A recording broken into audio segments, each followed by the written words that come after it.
Assalomu alaykum. Bir inson bo'lgan ekan.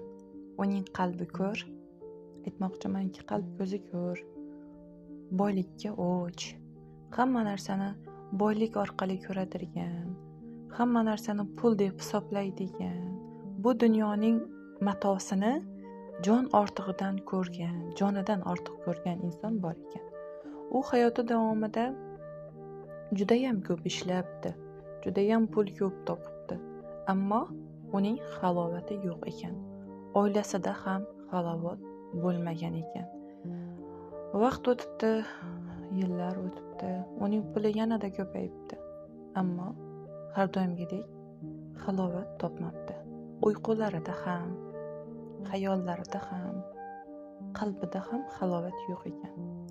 Chunki u, bilasizmi qanday inson edi? Bu dunyoni boylik orqali ko'radigan inson edi. U bir umr shunday o'tib ketdi. Afsus, boyliklari boshqalarga qoldi. O'zi na mehr berdi, na mehr ko'rdi.